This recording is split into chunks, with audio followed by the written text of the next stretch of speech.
जनताबाट अनुमोदित भएर आउनुभएका सम्पूर्ण माननीय सदस्यहरूलाई यो सम्मानित सदनमा हार्दिक स्वागत गर्न चाहन्छु।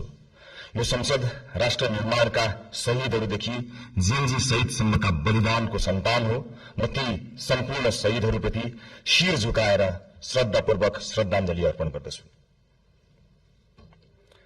नेपाली जनताले यसपटक ऐतिहासिक रेकर्डका साथ राष्ट्रिय स्वतन्त्र पार्टीलाई करिब 2/3 मतादेश दिएका छन्। म जनतालाई आभार मात्र प्रकट गर्दिन, यही रोस्ट्रमबाट प्रतिज्ञा गर्छु, यो मतादेशको गुण हामी जिम्मेवारी पूरा गरेर तिर्नेछौं। यो मतादेशमा जनताको आशा पनि छ, आक्रोश पनि छ। मलाई थाहा छ हामीले पाएको मत समर्थनको मात्र होइन, परिवर्तनको मत हो। हामीलाई जनताले दिएको म्यान्डेट सिंहदरबार चलाउन होइन, सिंहदरबार बदल्न हो। म गर्वका साथ भन्न सक्छु हामीले बदल्न सुरु गरिसकेका छौं।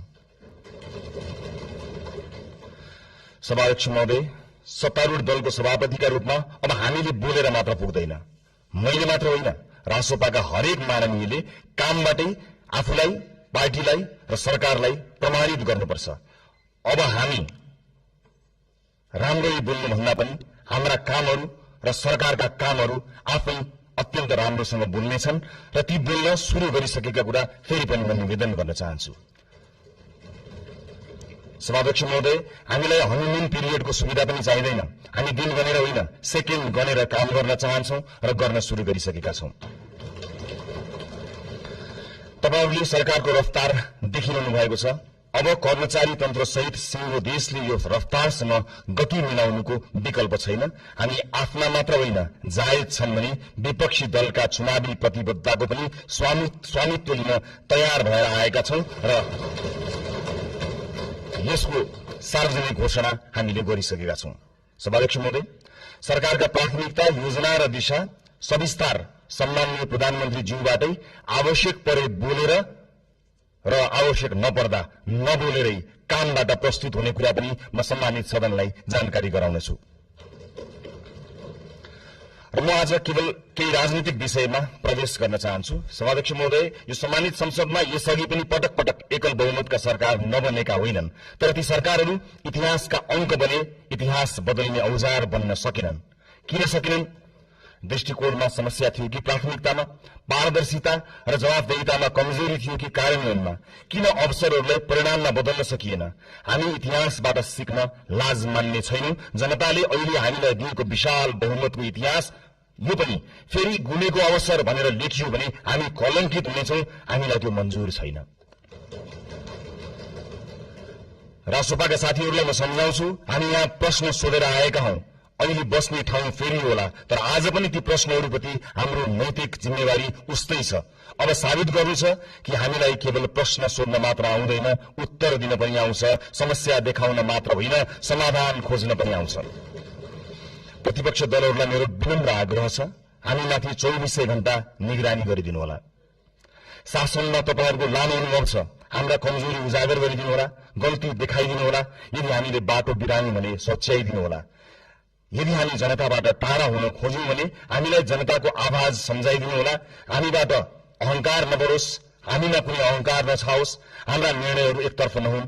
लोकतन्त्रमा सत्ता पक्ष र प्रतिपक्ष प्रतिस्पर्धी मात्र होइनन्, एक अर्काका पूरक पनि हुन्। एकले काम गर्छ, अर्कोले निगरानी गर्छ, एकले योजना बनाउँछ, अर्कोले परख गर्छ। हामी प्रतिपक्षको आवाज कमजोर हुन दिने छैनौं, किनकि प्रतिपक्षको आवाज कमजोर बनाइयो र उपेक्षा गरियो भने लोकतन्त्र कमजोर हुनेछ। यो हामीले अस्ति भर्खरै देखिसकेका छौं। यो संसद बहसको थलो हुनेछ, प्रतिशोधको होइन। हिजो आफ्नालाई बचाउन र विपक्षीलाई फसाउन कानून नै संशोधन गरिएको छ र अध्यादेश समेत ल्याइएको छ। त्यस्ता गलत क्रियाकलाप यथाशीघ्र सच्याइने कुरा म यो सम्मानित सदनलाई जानकारी गराउन चाहन्छु। प्रतिपक्षमाथि अहंकार र प्रतिशोधको त्यो अध्याय अब दोहोरिने छैन। आस्थाका आधारमा फरक व्यवहार हुने छैन। अब अन्यायपूर्वक विधि नै निचेर सुन्न मन लागेका कुरा नसुनौ भनेर कसैको माइक काटिने छैन। संसदीय समितिहरूमा संख्याकै बलमा प्रतिशोध र अत्याचार हुने छैन, तर सुशासनको वेग भने रोकिने छैन। न्याय पाउने न्याय पाउने पहिलो हक शहीद आमाको हो, त्यसलाई प्रतिशोध भन्न पाइने छैन।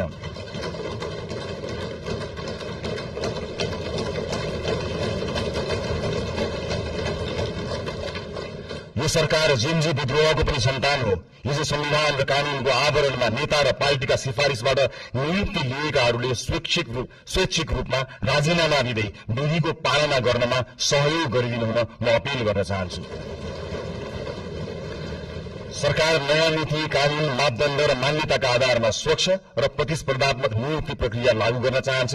हिजो नियुक्ति लिएका सार्वजनिक सेवा र निकायका पदाधिकारीहरूले स्वेच्छाले मार्ग प्रशस्त गरिदिनुहुनेछ भन्ने अपेक्षा पनि गर्दछु। सभाध्यक्ष महोदय, छिमेकी राष्ट्र र मित्र राष्ट्रसँगका सम्बन्धलाई सडकमा लैजाने र सत्ता छाड्न परेपछि विदेशी चलखेल भन्ने गैर जिम्मेवार र सस्तो खेल अब हुने छैन। प्रतिपक्षलाई समेत साथमा लिएर हामी मित्रवत, सहकारीपूर्ण र पारदर्शी परराष्ट्र नीति तय गर्नेछौँ। त्यो रणनीतिक र दीर्घकालीन सोचमा आधारित हुनेछ। व्यापार, लगानी, शिक्षा, पर्यटन र प्रविधि मैत्री हुनेछ। त्यसले पहिला राष्ट्रहित र त्योसँगै अन्तर्राष्ट्रिय सम्बन्धमा विश्वास र स्थायित्व सुनिश्चित गर्नेछ। स्वदेशी र विदेशी लगानीकर्तालाई यही रोस्टरबाट मेरो अपील छ, अब नेपाल लगानीका लागि पूर्ण सुरक्षित छ, किनकि राजनीतिक स्थिरता, कानूनी सुरक्षा र पारदर्शी प्रशासनको हामी ग्यारेन्टी गर्छौं। प्राकृतिक स्रोत र युवा जनशक्तिको यो देशमा अभाव छैन। म गैर आवासीय नेपाली दाजुभाइ दिदीबहिनीहरूलाई अपील गर्छु, नेपालमा केही गरौं। तपाईँ नेपालको आर्थिक विकासमा जोडिनुहोस्। हामी एक पटकको नेपाली, सबैको नेपालीको बाचा पूरा गरेरै छाड्छौं। नेपालको विकाससँग तपाईको पुँजी, सिप, अनुशासन र आत्मविश्वासलाई जोड्न जे गर्नुपर्छ हामी त्यही गर्छौं, जसरी पनि गर्छौं। तपाईहरुको लगानी सुनिश्चित बनाउनेछौं, तपाईहरुको सम्मान सुनिश्चित गर्नेछौं। देशभित्र म निजी क्षेत्रलाई पूर्ण आश्वस्त पार्न चाहन्छु, बिचौलिया र माफियाहरूले बिगारेको व्यावसायिक वातावरण हामीले सुधार गर्न सुरु गरिसकेका छौं।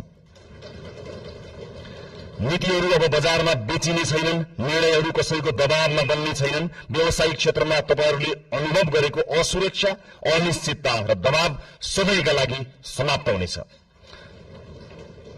बिचौलिया र माफियागिरी अब रहने छैनन्। समान अवसर, पारदर्शिता, निष्पक्षता र व्यावसायिक स्वतन्त्रताको जिम्मा हामी लिन्छौं, सरकारले लिन्छ।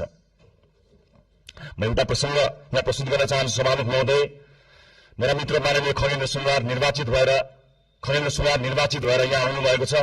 चुनावी दौडका सिलसिलामा उहाँका विषयमा विवाद आउँदा थाहा छैन उहाँले गल्ती गर्नुभयो गर्नु भएन, तर उहाँले माफी माग्नुभयो। यति छिटै माफी माग्नुभयो, भन्नुभयो मबाट त्यस्तो गल्ती भयो जस्तो मलाई लाग्दैन, तर गल्ती भएको रहेछ भनेर माफी माग्नुभयो। म आज यो सिङ्गो सदनबाट सिङ्गो देशलाई भन्न चाहन्छु, गल्ती गरेको हो कि होइन भन्दा अन्यल हुँदा खगेन्द्र सुनारले माफी मागे। खगेन्द्र सुनारहरूमाथि युगौं युगसम्म गरिएको अन्यायको लागि हामीले माफी माग्यौं।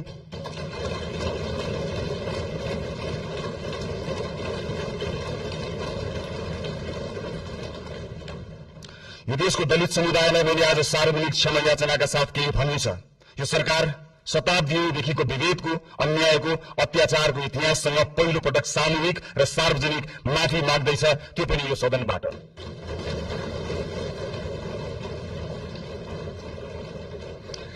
आजसम्मको विभेद सामाजिक गल्ती थिएन, संगठित अपराध थियो।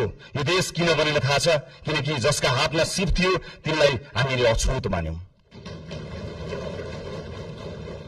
अब कुनै पनि नेपाली जातका नाममा झुक्नु पर्ने छैन।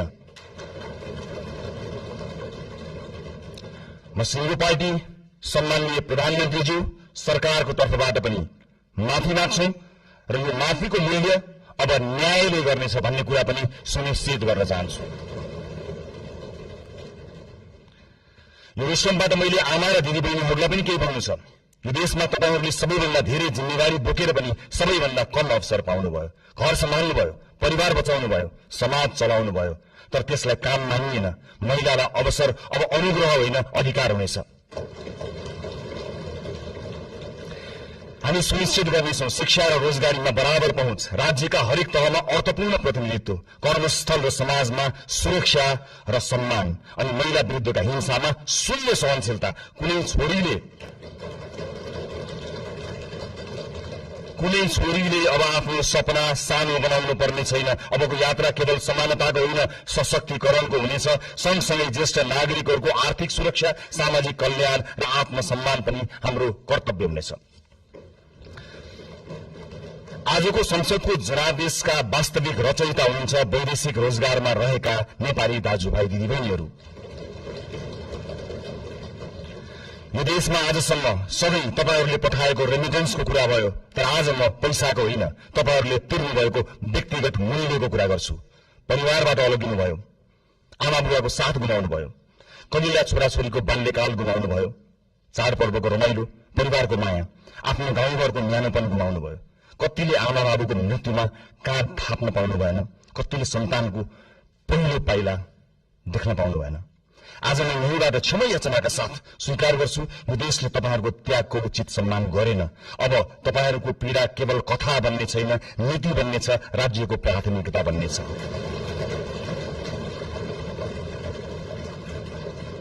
बिचौलिया र श्रम माफिया अब कारबाहीका भागीदार हुनेछन्। अबको नीति तथा कार्यक्रम र बजेट तपाईहरूको हुनेछ। खाडी क्षेत्रमा अब जाने हाम्रा राजदूतहरू बिचौलियासँगको डिनर टेबलमा होइन, श्रमिकका शिविरहरूमा भेटिनेछन्। मैले युवा साथीहरूलाई विशेष अपील गर्नु छ, यो परिवर्तन पनि तपाईहरूको हो, यो सरकार पनि तपाईहरूको हो, यो संसद पनि तपाईहरूको संघर्ष, तपाईहरूको आवाज र तपाईहरूको विश्वासको परिणाम हो यो संसद। तपाईहरूलाई दक्ष र आत्मनिर्भर बनाउन, रोजगारी र उद्यमशीलतासँग जोड्न, नवप्रवर्तन र नेतृत्वका अवसरहरू पैदा गर्न सरकार प्रतिबद्ध छ। माननीय सांसदज्यूहरू, जुनसुकै पार्टीबाट चुनिएर आए पनि हामी जनतालाई प्रतिनिधित्व गर्दछौं। त्यसैले अब हाम्रो लक्ष्य एउटै हुनुपर्छ, देशको समृद्धि, जनताको जीवनमा सुधार र न्यायपूर्ण समाजको निर्माण। मलाई विश्वास छ यो सहकार्य, उत्तरदायित्व र परिवर्तनको प्रतीक हुनेछ। धन्यवाद।